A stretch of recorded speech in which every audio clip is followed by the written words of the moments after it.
Hello everyone, welcome to परीक्षा IQ। ये video RRB ALP technician 2018 के प्रीवियस ईयर क्वेश्चंस की सीरीज़ का पहला वीडियो है। ये पूरी की पूरी सीरीज़ चलेगी जिसमें हर शिफ्ट को बताया जाएगा। तो इस वीडियो में फर्स्ट डे की फर्स्ट शिफ्ट का सॉल्यूशन दिया गया है और ना सिर्फ प्रीवियस ईयर क्वेश्चंस बल्कि उनसे रिलेटेड और भी इम्पॉर्टेंट इन्फॉर्मेशन जो कि आने वाले एग्जाम्स में पूछी जा सकती है उनको भी बताया गया है। नो क्योंकि मैंने खुद आरआरबी एएलपी 2018 के रिटन एग्जाम्स को क्वालिफाई किया हुआ है तो मुझको पता है कि वो लोग आगे और क्या सवाल पूछ सकते हैं। तो इस वीडियो को आप एंड तक देखें क्योंकि ये ना सिर्फ आरआरबी एएलपी बल्कि जूनियर इंजीनियर और एनटीपीसी उन एग्जाम्स के लिए भी पूरी तरह हेल्पफुल रहेगी। So let's start with the video. अब देखिए इस क्वेश्चन में पूछ रहा है कि which gas is released when water is added to bleaching powder. तो देखो ब्लीचिंग पाउडर जो होता है वो बनता ही स्लेकेड लाइम में हम लोग क्लोरीन को मिलाते हैं तो तभी ब्लीचिंग पाउडर हमारा बनता है। तो क्लोरीन गैस ही रिलीज होती है, क्लोरीन गैस। अब ब्लीचिंग पाउडर होता क्या है? ब्लीचिंग पाउडर जैसे कपड़ों को ब्लीच वगैरह करने के लिए यूज़ होता है, मतलब साफ़ करने के लिए यूज़ होता है, वही ब्लीचिंग पाउडर होता है। ये बनता कैसे है? स्लेकेड लाइम में हम लोग क्लोरीन गैस का रिएक्शन कराते हैं, वो पास कराते हैं तो उससे हमारा ब्लीचिंग पाउडर बनता है CaOCl2। ये होता है ब्लीचिंग पाउडर। ठीक है, इसको और क्या बोलते हैं? इसको बोलते हैं कैल्शियम ऑक्सी क्लोराइड। अब देखिए स्लेकेड लाइम क्या होता है? स्लेकेड लाइम होता है कैल्शियम हाइड्रोक्साइड। ये होता है एनहाइड्रस। एनहाइड्रस फॉर्म में मतलब पाउडर्ड फॉर्म में, मतलब सॉलिड स्टेट में, सॉलिड स्टेट में होता है ये स्लेकेड लाइम। तो सॉलिड स्टेट वाला तो ये हो गया कैल्शियम हाइड्रोक्साइड। इसी को अगर हम वाटर फॉर्म में कर लेते हैं, in water, slaked lime in water, ठीक है, स्लेकेड लाइम इन वाटर, तो क्या हो जाता है? तो यही हो जाता है लाइम वाटर।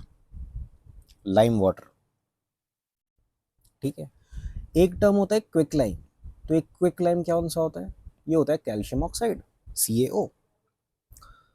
और ये क्या होता है? ये होता है कैल्शियम कार्बोनेट। Calcium carbonate. और एक और टर्म होता है सोडा लाइम। तो ये सोडा लाइम क्या होता है? ये होता है सोडियम हाइड्रोक्साइड में जब हम क्विक लाइम ऐड करते हैं। Now this is quick lime. इसको आप क्विक लाइम से ही जानोगे हर बार, कैल्शियम ऑक्साइड। ठीक है, तो ये डिफरेंट टाइप्स ऑफ टर्म्स हैं जो तुम्हें याद रखनी है। ब्लीचिंग पाउडर का ये होता है, ये ध्यान रखना। अब देखिए इस क्वेश्चन में जैसे पहले वो बोल रहा है कि the SI unit of resistance is. तो रेजिस्टेंस की SI यूनिट क्या होती है? ओम। ओम होती है। नाउ रेजिस्टेंस क्या होता है?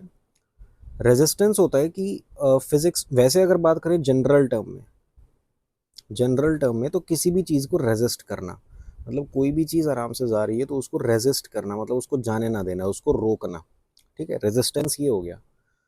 फिजिक्स की टर्म्स में अगर हम बात करें तो मतलब फ्लो ऑफ करंट, मतलब कोई भी एक इलेक्ट्रिक कंपोनेंट, एक ऐसा इलेक्ट्रिक कंपोनेंट जो आपके करंट के फ्लो को थोड़ा रोकता है या कम करता है, उसे रेजिस्टेंस बोलते हैं। ठीक है, तो ये तो हो गई रेजिस्टेंस की बात। अब यहाँ पर उसने एक टर्म यूज़ करी है SI unit. What is SI unit? तो SI यूनिट जो है वो एक इंटरनेशनल मेजर है। ठीक है, अलग अलग यूनिट्स, अलग अलग चीज़ों को मेजर करने का। ठीक है, ये एक स्टैंडर्ड, क्या है, ये एक स्टैंडर्ड फंडामेंटल यूनिट है। ठीक है, इंटरनेशनल सिस्टम ऑफ यूनिट है। और हमारे पास जो कितने आते हैं ये SI में? 7 यूनिट्स आती हैं। ठीक है, अलग अलग उसकी, उसमें मास होता है, ठीक है, टाइम होता है, डिस्टेंस होता है, ठीक है, अलग अलग होता है इस तरह से, टेम्परेचर होता है। तो 7 आती हैं। ठीक है, अब एक तो जैसे होता है SI यूनिट, इसी तरह से एक होता है CGS यूनिट। जिस तरह से SI यूनिट में हम लोग बात करते हैं कि 7 बेसिक यूनिट्स आती हैं। सीजीएस में क्या आता है? सेंटीमीटर, ग्राम और सेकंड में इसमें बात होती है, ठीक है। और एसआई यूनिट में किस में बात होती है? एसआई यूनिट में, तो एसआई यूनिट में बात होती है किलोग्राम, है ना, मीटर, सेकंड, इनमें बात होती है।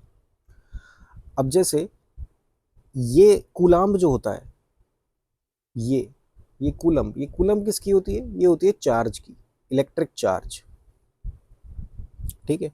न्यूटन किसकी यूनिट हो गई? फोर्स की यूनिट हो गई। जूल किसकी हो गई? वर्क डन की हो गई। तो ये इस सब के हो गए, ठीक है। तो अगर तुम ये देखोगे कि एसआई यूनिट का मैं सीजीएस से कंपैरिजन अगर करूं, तो जैसे फोर्स की यूनिट न्यूटन है, ठीक है, तो 1 न्यूटन ये मेरा एसआई यूनिट है, तो ये सीजीएस में इसकी एक अलग यूनिट होती है फोर्स की अगर यहाँ पे यूनिट न्यूटन है एसआई सिस्टम में, तो उसकी सीजीएस में होती है डाइन। तो 1 न्यूटन जो होता है वो 10⁵ डाइन के बराबर होता है।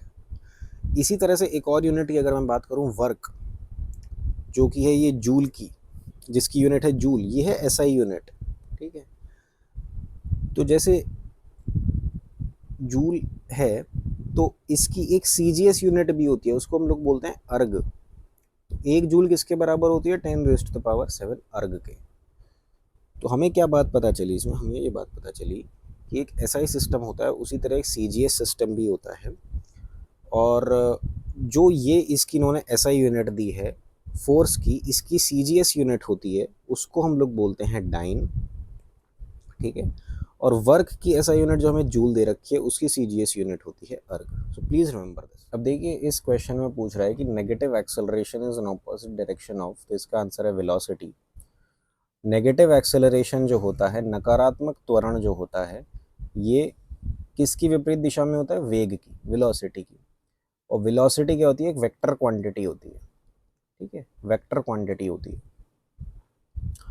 तो अब एक्सेलरेशन क्या होता है? एक्सेलरेशन होता है हमारा rate of change of velocity, ठीक है, rate of change of velocity. इसको हम लोग और क्या लिखते हैं? Delta we upon delta T, मतलब v2 minus v1 upon time difference. तो मतलब अगर आपकी पहले वेलोसिटी 5 मीटर पर सेकंड थी, उसके बाद आपकी वेलोसिटी 10 मीटर पर सेकंड हो गई आपकी गाड़ी की, तो आपकी वेलोसिटी में कितने का अंतर आ गया? 5 का, ठीक है। तो ये होता है 5 मीटर पर सेकंड स्क्वायर, ये मेरा एक्सेलरेशन हो गया, ठीक है। अब इसी में अगर मान लीजिए आपकी गाड़ी किसी स्पीड से चल रही है, मान लीजिए 10 मीटर पर सेकंड से चल रही है, ठीक है, और उसने गाड़ी ने ब्रेक लगा दिए और वो जो है 5 मीटर पर सेकंड पे हो गई, मतलब उसकी स्पीड जो है रिड्यूस हो गई, ठीक है। अब अगर उसकी स्पीड रिड्यूस हो गई तो वही हमारा उस वेलोसिटी रिड्यूस हो गई, तो वही हो गया हमारा नेगेटिव एक्सेलरेशन, मतलब -5 मीटर पर सेकंड स्क्वायर हो जाएगा, 5 की जगह -5 हो जाएगा। और इसी को हम लोग नेगेटिव एक्सेलरेशन कहेंगे, इसी को हम लोग रिटार्डेशन कहेंगे। रिटार्डेशन भी इसका दूसरा नाम होता है नेगेटिव एक्सेलरेशन का, ठीक है। और फोर्स क्या होता है? देखिए फोर्स एफ से डिनोट होता है, ये भी एक एक्सेलरेशन से संबंधित होता है। फोर्स का फॉर्मूला होता है mass into acceleration. Momentum P से डिनोट होता है, ये होता है मास इंटू वेलोसिटी। और डिस्टेंस आपको पता ही है, डिस्टेंस टी होता है, ठीक है। अब देखो इस क्वेश्चन में वो हमसे बोल रहा है कि 1 kWh is equal to what. अब देखो किलोवाट आवर क्या होता है? किलोवाट आवर जो है वो एक पावर है, power being used for 1 hour, मतलब किलोवाट आवर है कि 1 किलोवाट पावर जो है 1 घंटे के लिए यूज हुई है, ठीक है। तो ये वो दर्शा रहा है। अब देखो पावर क्या होता है? पावर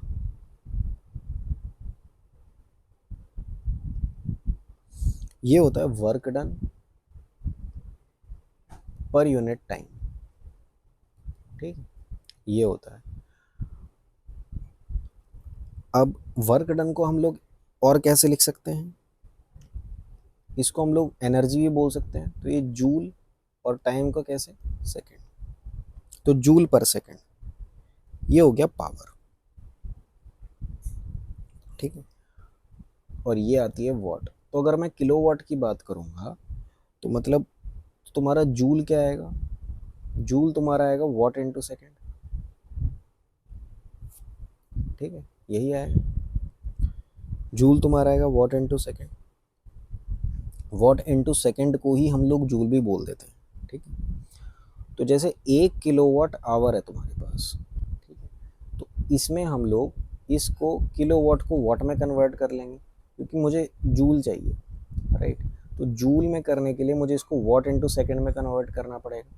तो किलोवाट को आप क्या लिख लो भाई, 1 किलोवाट में कितने वॉट होते हैं, 1000 वॉट। और 1 घंटे में कितने सेकेंड होते हैं, 36,000 सेकेंड, सॉरी 3600 सेकेंड। तो ये क्या आ जाएगा, 36 इंटू 10⁵ वॉट सेकेंड, या इसी को लिख लो जूल, ठीक है। लेकिन ये 3.6 बोल रहे हैं, तो 3.6 में कितना हो जाएगा, 10⁶ जूल्स, ठीक है। तो ये बात ध्यान रखनी है कि 1 किलोवाट आवर में 3.6 इंटू 10⁶ जूल्स होते हैं, ठीक है। अब देखिए इस क्वेश्चन में वो बोल रहा है कि which of the following is the last element in Newland law of octaves classification. अब ये न्यूलैंड लॉ ऑफ ऑक्टेव्स क्या है, Newland law of octaves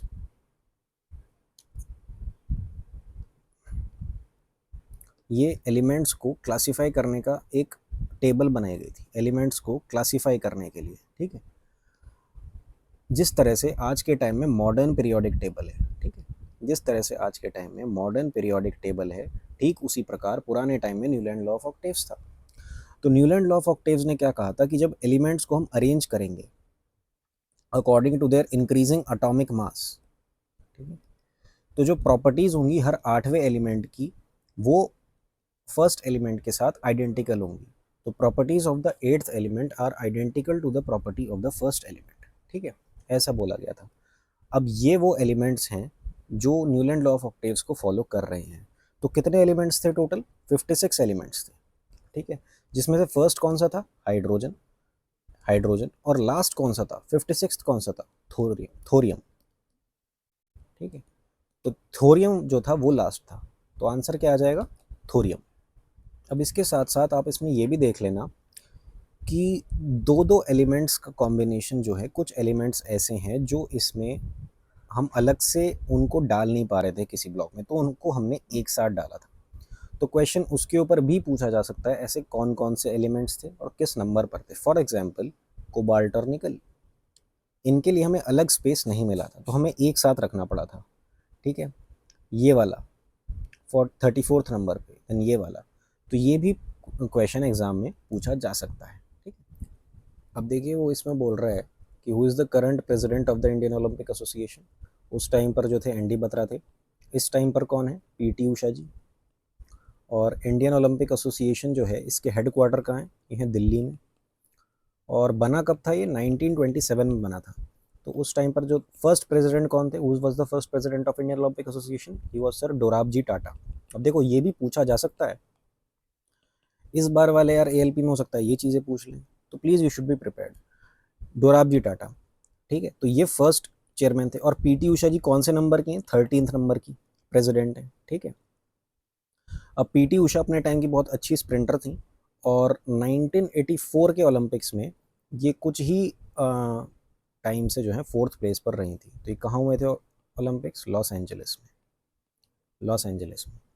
now Indian Olympic committee association की तरह एक है इंटरनेशनल लेवल की, इंटरनेशनल ओलंपिक कमेटी। इसके प्रेसिडेंट कौन है, थॉमस बाक, थॉमस बाक। और इसके हेडक्वार्टर कहाँ है, Lausanne, Lausanne. Now talking about the Olympics, जो इस साल ओलंपिक्स होने हैं 2024 में, ये कहाँ पर होने हैं, पेरिस में। और ये 33rd ओलंपिक्स हैं, ये 33rd ओलंपिक्स हैं जो कि होने हैं पेरिस में। अब इनके मैस्कॉट्स क्या हैं, देखो मैस्कॉट्स इंपॉर्टेंट है। तो मैस्कॉट है इसका फेरेंगे, PHRYGE, फेरगी। और इसका मोटो क्या है, what is the motto of the Paris Olympics, alone we go, together but together we go further, ये इसका मोटो है। ठीक है, तो 33rd ओलंपिक्स जो होने हैं 2024 में, ये पेरिस में होंगे, और 34th ओलंपिक्स इसके बाद के जो होंगे 2028 के, वो कहाँ होंगे? Again Los Angeles, Los Angeles. और 2032 के कहाँ होंगे? ये होंगे ब्रिस्बेन में, ब्रिस्बेन। ओके, अब इसमें देखिए वो बोल रहा है कि इनमें से क्या बात सही है। तो देखो, दो ऑप्शन तो इसमें आप ऐसे ही रिजेक्ट कर सकते हो। कौन से? इक्वल टू वाले। हमें साफ साफ दिख रहा है कि यार ये तो कटेंगे ही नहीं, है ना, तो ये तो अपने आप ही कैंसिल आउट हो गए। अब आपको ये देखना है कि स्मॉलर है या लेसर है या क्या है ना। तो आप यार एक ही चीज़ से देख सकते हो, ये तो 6 4 24, 4 पॉइंट कुछ आएगा, और ये 12 4 अगर करूँगा तो 48 हो जाएगा, तो 43 में चाहिए हमें। तो ये ऑब्वियसली ग्रेटर ही होना है और ये लेसर होना है, तो ये बात सही है, ये बात सही है। अब इसमें देखोगे कि 6 4 पॉइंट कुछ, 12 3 पॉइंट कुछ, तो ये लेसर तो होगा नहीं, तो ये भी गलत हो गया, तो यही सही होगा। ठीक है, अब देखो इसमें मैं नेक्स्ट टर्म बतानी है, तो यार सिंपल सा है, STUVW, है ना, TUVWX, तो WX आ जाएगा, वेरी सिंपल। अब इसमें क्या कह रहा है कि भाई इनके बीच जो है केक को बांटा गया, तपस को जो है आधा भाग मिला और ऋषि को जो है 1/3 मिला, तो बाकी अभी को मिला, तो 1/2 और 1/3 कितना हो जाएगा? 5/6। ठीक है, तो बचे हुए को क्या मिलेगा? 1 में से 5/6 कितना हो गया? 1/6, तो 1/6 मिलेगा, तो आंसर क्या आ गया? 1/6। अब देखिए इस क्वेश्चन में वो बोल रहा है कि which of the following numbers will have irrational square root. Irrational square root का मतलब ये है कि भाई किस नंबर का रूट करने पे वो प्रॉपर एक नंबर शो करेगा, एक नेचुरल नंबर शो करेगा। तो इसका एक तरीका तो हम यूनिट डिजिट से ही कर सकते हैं इसको। आप ये देखो कि स्क्वायर की किसी भी नंबर का अगर तुम स्क्वायर करते हो तो उसकी यूनिट डिजिट किस फॉर्म में आएगी? या तो उसकी यूनिट डिजिट में 1 आएगा, या उसकी यूनिट डिजिट में 4 आएगा, या उसकी यूनिट डिजिट में 9 आएगा, या उसकी यूनिट डिजिट में 6 आएगा, या उसकी यूनिट डिजिट में 5 आएगा, या उसकी यूनिट डिजिट में, बस ये नंबर्स आ रहे होंगे। तो ये नंबर्स किस किस में आ रहे हैं? इसमें भी आ रहा है, इसमें भी आ रहा है, इसमें भी आ रहा है, इसमें नहीं आ रहा। तो किसी भी नंबर का, इस नंबर का अगर मैं स्क्वायर रूट लूंगा तो वो एक प्रॉपर नंबर नहीं आ रहा होगा। तो आप ऐसे भी बता सकते हो कि 2048 जो है वही वो नंबर होगा, हम यूनिट डिजिट से ही बता सकते हैं। ठीक है, अब देखो इस क्वेश्चन में पूछ रहा है कि asexual reproduction differs from sexual reproduction, that in asexual production. Yes, ये तो आएगा कि new organisms are genetically identical. देखो आइडेंटिकल कैसे हो जाते हैं? फॉर एग्जांपल देखो किस किस में होता है ये यूनिसेलुलर ऑर्गेनिजम्स में होता है एसेक्सुअल रिप्रोडक्शन जो होता है। ठीक है, और प्लांट्स वगैरह में होता है। ठीक है, प्लांट्स में होता है, और यूनिपेरेंटल होता है, यूनिपेरेंटल होता है। तो यूनिसेलुलर और मल्टी सेलुलर ऑर्गेनिजम्स में होता है। लेकिन जो सेक्सुअल वाला होता है वो सिर्फ मल्टी सेलुलर ऑर्गेनिजम्स में होता है, of higher category, higher plants या एनिमल्स या ह्यूमंस, इनमें होता है। ठीक है, तो ये यूनिपेरेंटल होता है, इसमें एक ही पेरेंट होता है ये, लेकिन ये बाय पेरेंटल होता है। ठीक है, और इसमें जो है ए सेक्सुअल में गैमीट्स नहीं बनते हैं। ये जो बोल रहा है ना गैमीट्स आर प्रोड्यूस, नहीं, गैमीट्स ए सेक्सुअल में नहीं बनते हैं, गैमीट्स बनते हैं सेक्सुअल में, गैमीट्स आर। ठीक है, and offspring shows variations, no, offspring जो है वेरिएशंस शो करेगा इसमें, इसमें सेम और रहता है। अब इसमें फर्टिलाइजेशन होता है? फर्टिलाइजेशन नहीं, इसमें फर्टिलाइजेशन भी नहीं होता, लेकिन इसमें हाँ फर्टिलाइजेशन होता है। इसमें कोई रिप्रोडक्टिव ऑर्गन्स होते हैं क्या? रिप्रोडक्टिव ऑर्गन्स होते हैं इसमें? तो नहीं, रिप्रोडक्टिव ऑर्गन नहीं होते, लेकिन हाँ इसमें इन्वॉल्व होते हैं। ठीक है, और इसमें मल्टीप्लिकेशन जो होता है बहुत तेजी से होता है, फास्ट मल्टीप्लिकेशन, लेकिन इसमें बहुत कम उससे होता है। ठीक है, अब टाइप्स जैसे कौन से हो गए? एक तो हो गए वेजिटेटिव प्रोपोगेशन। ठीक है, टाइप्स ऑफ एसेक्सुअल रिप्रोडक्शन हो गए वेजिटेटिव प्रोपोगेशन। ठीक है, एक हो गया फ्रेगमेंटेशन। ठीक है, एक हो गया बडिंग। तो ये सब एसेक्सुअल रिप्रोडक्शन के टाइप्स हो गए। सेक्सुअल रिप्रोडक्शन के और क्या क्या टाइप्स हो गए? एक तो फर्टिलाइजेशन ही हो गया, ठीक है, फर्टिलाइजेशन, ठीक है। तो इसका आंसर हो गया कि न्यू ऑर्गेनिजम्स जो होते हैं वो आइडेंटिकल होते हैं एसेक्सुअल, ठीक है। अब देखो वो पूछ रहा है कि रिफ्लेक्टर जो है सर्च लाइट का वो क्या होगा।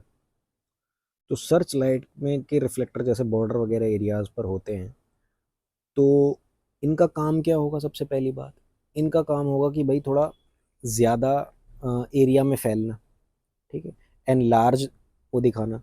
तो कॉन्वेक्स मिरर तो ये हो ही नहीं सकता। देखो कॉन्वेक्स मिरर का काम होता है कि डिमिनिश्ड इमेज दिखाना, चाहे वो कहीं पर भी प्लेस हो। तो कॉन्वेक्स मिरर तो हमेशा डिमिनिश्ड ही दिखाता है। कॉनकेव मिरर जो होता है ये हर तरह की दिखा देता है, डिपेंडिंग ऑन द पोजीशन। ये डिमिनिश्ड भी दिखाएगा, ये सेम साइज की भी दिखा देता है, और ये एनलार्ज्ड भी दिखा देता है, ठीक है। तो ये आंसर हमारा क्या आ जाएगा इसका? Concave mirror. तो other uses of concave mirror क्या होंगे? ऑफ कॉनकेव, तो ये एक तो as a shaving glass use होता है, क्योंकि भाई हमें शेविंग करते हुए थोड़ा एनलार्ज इमेज की ज़रूरत होती है, ठीक है। Then it is use by doctors या डेंटिस्ट्स, तो वो लोग इसको यूज़ करते हैं कॉनकेव मिरर को। देन सोलर कुकर में यूज़ होता है, ठीक है। या फिर कॉन्सेंट्रेट करना हो लाइट को गिवन स्पॉट पे, जैसे ये सर्च लाइट वाला, तो उसके लिए भी यूज़ होता है, ठीक है। और कॉन्वेक्स मिरर की अगर मैं बात करूं, कॉन्वेक्स मिरर किस किस में यूज़ होता है? तो कॉन्वेक्स मिरर जो होता है वो रियर फील्ड व्यू में, मतलब जैसे आपकी कार में जो है जो मिरर लगा होता है, rear view mirror, rear view mirror, तो वो एज कॉन्वेक्स मिरर यूज होता है, ठीक है। अब देखो इस सवाल में वो बोल रहा है कि x-5 क्या इवन है, प्रोवाइडेड x एक रियल नंबर है। स्टेटमेंट में वो बोल रहा है कि x-15 belongs to N integer और x-10 belongs to an odd integer. तो इनमें से क्या जो है वो पर्याप्त है? देखो x-15 में वो कह रहा है कि x एक इंटीजर है, लेकिन इतना जो है वो पर्याप्त नहीं हो सकता, क्योंकि आप देखो अगर आप x की वैल्यू को एक इवन नंबर रखते हो, मान लो आपने 20 रख दिया, तो ये 5 दे रहा है। अब आपने 21 रख दिया x की वैल्यू को, तो ये एक इवन नंबर दे रहा है। तो मतलब खाली इसके में चेंज करने से हम ये नहीं कह सकते कि फाइनल हमारा रिजल्ट जो है वो इवन नंबर है या ऑड नंबर है। उसके लिए हमें ये पता होना चाहिए इंटीजर किस टाइप का है, इसका टाइप पता होना चाहिए। टाइप मतलब ये इवन है या ये ऑड है। उसी के बलबूते पर हम ये बता सकते हैं कि x-5 जो है वो इवन है या वो ऑड है, ठीक है। अब यहाँ पर आप x की वैल्यू जो रखोगे, जैसे यहाँ पर आप ऑड, वो कह रहा है कि एक ऑड इंटीजर है x-10, तो अगर x-10 मेरा एक ऑड इंटीजर है तो 11 है, ठीक है। तो 11-5 मतलब ऑड -5 क्या देगा? मेरा एक इवन नंबर देगा हमेशा। क्या देगा? ये इवन नंबर, ठीक है। अब देखिए इस क्वेश्चन में पूछ रहा है कि by which legislation were India and Pakistan divided into two nations.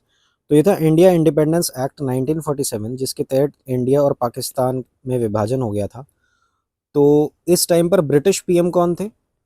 British PM was Clement Attlee, Clement Attlee. और इंडिया के जो वाइसरॉय थे वो कौन थे? वो थे लॉर्ड माउंटबेटन, लॉर्ड माउंटबेटन। तो it was India independence act 19। अब देखिए इस सवाल में पूछ रहा है कि which of the following numbers is the square root of 15376।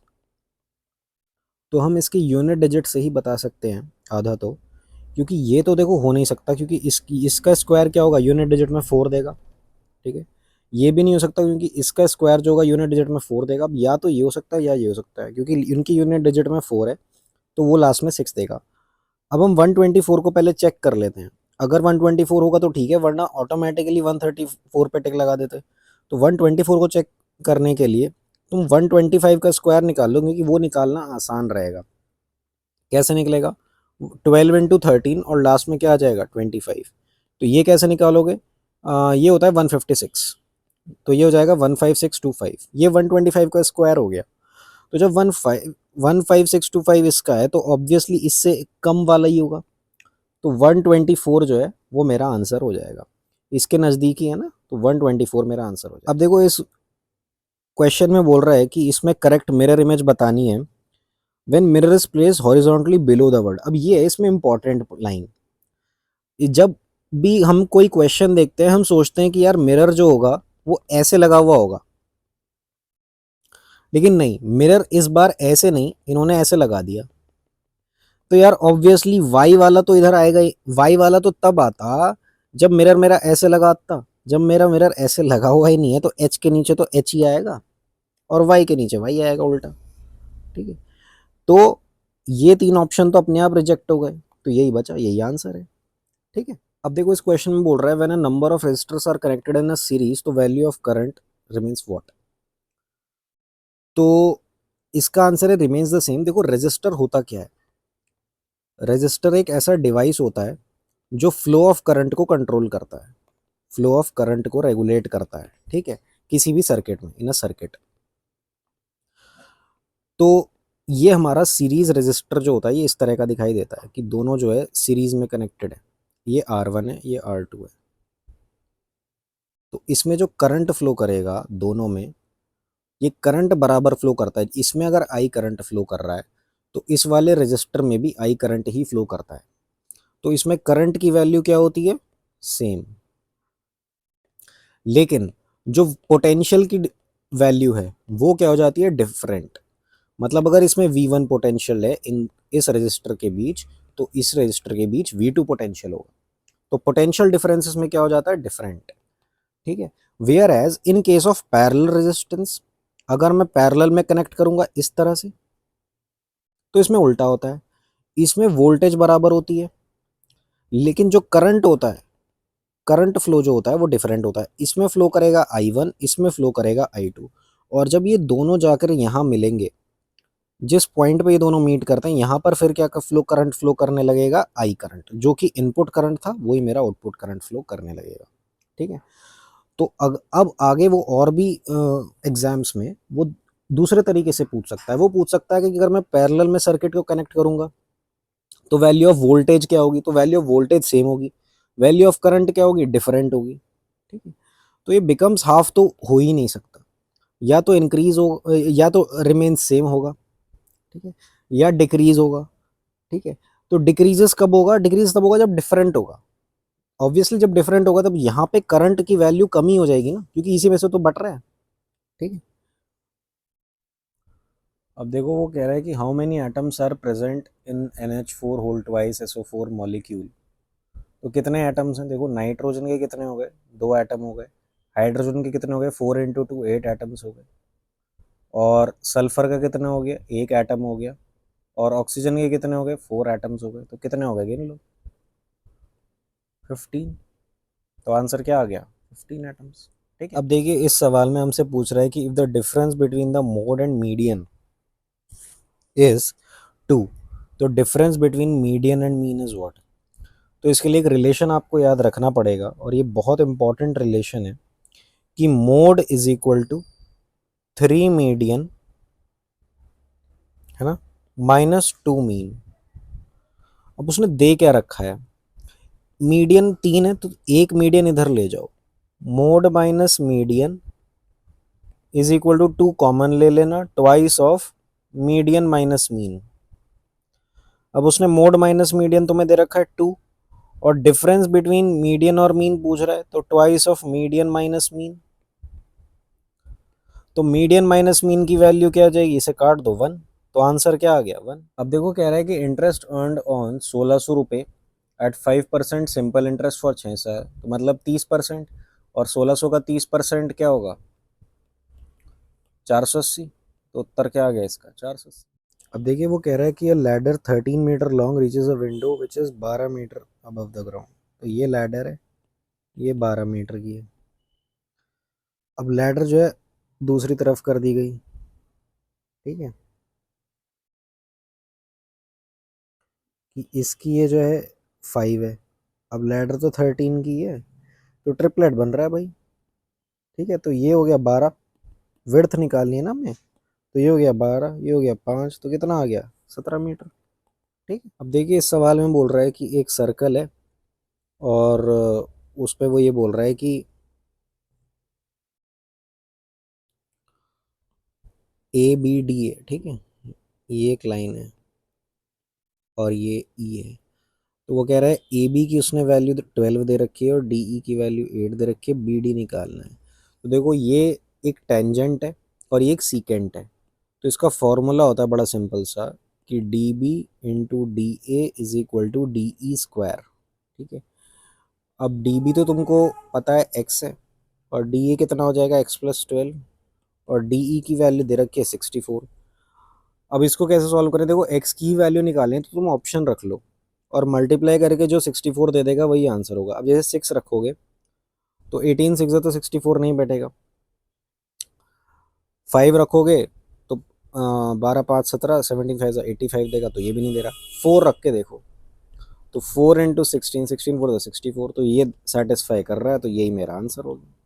No need to form a quadratic equation and solve, वो बहुत टाइम कंज्यूमिंग हो जाएगा, तो बेस्ट है आप ऑप्शन से करो। अब देखिए पूछ रहा है कि who is the MD and CEO of Allahabad bank.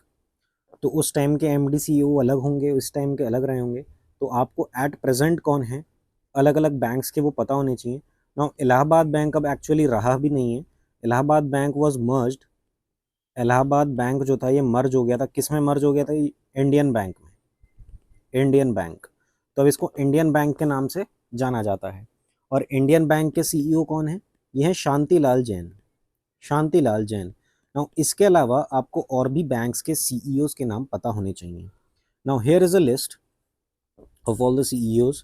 जैसे पीएनबी के हैं श्री ए के गोयल, एसबीआई के हैं श्री डी के खारा, यूनियन बैंक ऑफ इंडिया के हैं मनी मेखलई, और इंडियन बैंक के हैं शांतिलाल जैन, कैनरा बैंक के हैं के सत्यनारायण राजू, और बैंक ऑफ बड़ौदा के हैं Devdutt Chand. So please remember this, it is very very important. Okay, तो अब जैसे वो कह रहा है कि in a class there were 9 boys and some girls, in a test the mean score average by the boys was 12 and that obtained was by the girls was इतना। तो अगर ओवरऑल एवरेज ये था तो मैं मिक्सचर एंड एलिगेशन लगा लूंगा इसमें। भाई बॉयज़ ने जो है 12 स्कोर ऑब्टेन करा और गर्ल्स ने जो है 14 करा, तो इनका बीच का गैप क्या हो गया 1.9, है ना, और इनके बीच का क्या हो गया 1.1। ठीक है, अब 9 तो गर्ल्स हैं। ठीक है, तो अब 0.9 अगर 9 को कोरस्पॉन्ड कर रहा है मेरा, तो 1.1 किसको कोरस्पॉन्ड करेगा 11 को, मतलब 11 कौन है बॉयज़ हैं और 9 क्या हैं गर्ल्स हैं। तो टोटल नंबर ऑफ स्टूडेंट्स क्या हो गए इन दोनों का एडिशन, मतलब 20 लोग टोटल हो गए। ठीक है, अब देखो इसमें वो पूछ रहा है नंबर ऑफ ट्राइंगल्स क्या कितने हैं। तो भाई एक एक स्क्वायर में 2 ट्राइंगल्स तो ये हो गए। ठीक है, तो 1 2 3 4 8 ट्राइंगल्स तो यही हो गए, प्लस अब ये बड़े वाले देख लो भाई, 1 4 ये हो जाएंगे 2, ठीक है 3 4 4 ये बड़े वाले हो गए, तो 8 प्लस 4 कितने हो गए 12 ट्राइंगल्स, तो 12 आंसर। अब देखो इस सवाल में बोल रहा है कि एक स्विमिंग पूल को जो है 10 घंटे लगते हैं 3 टैंकर्स के द्वारा। कह रहा है कि टैंकर सी, इसकी एफिशिएंसी जो है वो दुगनी है और बी की दुगनी है ए से। तो अगर ए की एफिशिएंसी में 1 मान रहा हूँ तो बी की इतनी है और सी की 4 है। ठीक है, अब अगर उसको तीनों, इन तीनों को ही 10 घंटे लग रहे हैं, तो 7 एफिशिएंसी हो गई और 10 घंटे लग रहे हैं, इसका मतलब 70 जो है वो, मतलब उतने का पूल है, 70 वॉल्यूम का पूल है। तो टैंकर ए को कितना टाइम लगेगा 70/1 जो उसकी एफिशिएंसी, तो मतलब कितना टाइम लग जाएगा 70 घंटे, 70 आवर्स। अगर पूछता टैंकर बी को कितना लगेगा, तो बी को लगेगा 35 घंटे, 70/2। ठीक है, सी का अगर पूछता तो लगते 70/4। ठीक है, 12.5। ठीक है, अब देखो रेशो कांस्टेंट है, तो अगर मतलब 44 रेड बॉल्स हैं तो ब्लू बॉल्स जो हैं वो 36 हैं। ठीक है, तो अगर ब्लू बॉल्स जो हैं 54 हैं तो रेड बॉल्स क्या होंगे, सिंपल इसको सॉल्व करना है आपको। तो ये आ जाएगा 66 आंसर। देखो 3 years from now धृति's age will be 8 years less than twice Eunice age. तो 3 years from now ये हो गया, धृति की एज जो है कितने टाइम कम होगी, 8। सम ऑफ देयर प्रेजेंट एजेस, मतलब ई प्लस डी क्या है, 61 है अभी। तो धृति की प्रेजेंट एज क्या है? तो आप या तो यार इसको ऑप्शन से कर लो, और ऑप्शन से नहीं करना तो इसको सॉल्व कर लो। ये हो जाएगा 2e - d। अब ये हो जाएगा प्लस 6, है ना, +6 एंड माइनस का 3, तो +3 इज इक्वल टू 8। तो 2e - d कितना हो जाएगा, 5, और e प्लस डी कितना हो जाएगा, 61। सॉल्व कर लो तो 3e कितना हो जाएगा, 60। तो e की वैल्यू हो जाएगी 22 और d की वैल्यू हो जाएगी 39। तो धृति की प्रेजेंटेज क्या हो जाएगी, 39। अब देखिए बोल रहा है volume of right circular cone and volume of sphere are equal. तो वॉल्यूम ऑफ कोन जो है वॉल्यूम ऑफ स्फीयर के इक्वल है। तो 1/3πr²h, मतलब मैं रेडियस ऑफ कोन को स्मॉल आर ले रहा हूँ और रेडियस ऑफ स्फीयर को मैं बड़ा आर ले रहा हूँ, तो इज इक्वल टू 4/3πr³ हो रहा है। ठीक है, पाई से पाई काट दीजिए। रेडियस ऑफ द बेस, ठीक है, is equal to 1/3 of its altitude. तो हाइट क्या हो जाएगी, 3r हो जाएगी। तो 3r³ is equal to 4 times capital R³। तो स्मॉल r³ डिवाइड बाय बड़ा R³ इज इक्वल टू 4/3। तो small r upon capital R is equal to cube root of 4/3, और यही आंसर है, यही आंसर है। ठीक है, अब देखो इस क्वेश्चन में पूछ रहा है कि Pir Panjal railway tunnel is located in. तो पीर पंजाल जो है वो है जम्मू कश्मीर में। Pir Panjal is also the name of the mountain range, तो जो कि है जम्मू कश्मीर में। और पीर पंजाल रेलवे टनल जो है वो इंडिया की क्या है, लॉन्गेस्ट रेलवे टनल है। It is the longest railway tunnel of India. और अभी जो है अंडर कंस्ट्रक्शन एक चल रही है, कौन सी, तो वो है पाताल पानी रेलवे टनल, पाताल पानी रेल टनल। तो ये जो पाताल पानी है ये सेट टू ओपन है 2025 में, जो कि कनेक्ट करेगी इंदौर को मुंबई से। और कितने किलोमीटर की बन रही है, 49 किलोमीटर की बन रही है। ठीक है, पीर पंजाल रेलवे की टनल जो है ये कितने किलोमीटर की है, ये 11.21 किलोमीटर। तो देखो 49 किलोमीटर की टनल बन रही है, तो ये फिर लॉन्गेस्ट बन जाएगी। ठीक है, और अगर मैं रोड टनल की बात करूं, रोड टनल की, तो उसमें लॉन्गेस्ट कौन सी है, तो उसमें है श्यामा प्रसाद मुखर्जी टनल। एक है श्यामा प्रसाद मुखर्जी टनल, और कितनी बड़ी है ये है 9.028 किलोमीटर। अच्छा, ये इसका एक और नाम है छेनानी नाशरी टनल, छेनानी नाशरी टनल। ठीक है, और एक और बहुत इंपॉर्टेंट टनल है, लॉन्गेस्ट तो नहीं बट इंपॉर्टेंट है, that is the Atal tunnel. अब अटल टनल किस किस को कनेक्ट करती है, ये करती है मनाली को कीलोंग से कनेक्ट। ठीक है, और ये है 9.02 किलोमीटर लंबा। और अटल टनल ओपन कब करी गई थी, 2022 में, 2022 में। ओके, अब देखिए बोल रहा है कि the number of neutrons in an atom is equal to what. तो नंबर ऑफ न्यूट्रॉन्स जो होता है वो होता है mass number minus atomic number, mass number minus atomic number. तो ये जैसे स्ट्रक्चर ऑफ एटम है, ये उसका न्यूक्लियस है। तो न्यूक्लियस के अंदर क्या क्या कंप्राइज होता है, तो ये होता है प्रोटॉन प्लस न्यूट्रॉन, ये दोनों मिलकर ही मेरा न्यूक्लियस बनाते हैं। और बाहर क्या होते हैं, इलेक्ट्रॉन्स। ठीक है, ये होगा इलेक्ट्रॉन्स। तो ये अब न्यूट्रॉन किसके बराबर होता है, ये होता है mass number minus atomic number, mass number minus atomic number. ठीक है, अब इलेक्ट्रॉन की डिस्कवरी किसने करी थी, तो इलेक्ट्रॉन की ये भी सवाल पूछ लिया जाता है कि इलेक्ट्रॉन किसने डिस्कवर किया था, तो सर जे थॉमसन ने। प्रोटॉन किसने डिस्कवर किया था, सर रदरफोर्ड ने। और न्यूट्रॉन किन्होंने डिस्कवर किया था, जेम्स चैडविक ने। ठीक है, ये तीनों साइंटिस्ट्स के नाम है जिन्होंने ये डिस्कवर की। ठीक है, नो ये क्वेश्चन देखिए, plants that do not have a differentiated plant body belongs to the group. मतलब जिसमें आप डिफरेंशिएट नहीं कर सकते between root, stem and leaves में, तो उस प्लांट टाइप को हम लोग क्या बोलते हैं, थैलोफाइटा। जिसमें आप डिफ्रेंशिएट नहीं कर सकते, तो थैलोफाइटा इसका आंसर हो जाएगा। जिसमें थोड़ा बहुत हाँ ये है कि थोड़ा बहुत डिफ्रेंशिएट कर सकते हो वो होता है ब्रायोफाइटा में, और जिसमें यस पूरी तरह डिफ्रेंशिएट कर सकते हो into this root stem leaves, तो वो होता है टेरिडोफाइटा। तो ये तीनों के तीनों टाइप होते हैं, ये तीनों के तीनों टाइप होते हैं किसके? क्रिप्टोग्राम्स के। क्रिप्टोग्राम्स, क्रिप्टोग्राम्स क्या हैं? ये हैं plant without seeds, plants without seeds, ठीक है, तो वो ये क्रिप्टोग्राम्स होते हैं। और इसका अपोजिट क्या होता है? प्लांट विद सीड्स, ये होता है फेनरोग्राम्स, प्लांट विद सीड्स, ठीक है। और ये दो तरह के होते हैं, gymnosperm and angiosperm, gymnosperm and angiosperm, ठीक है। तो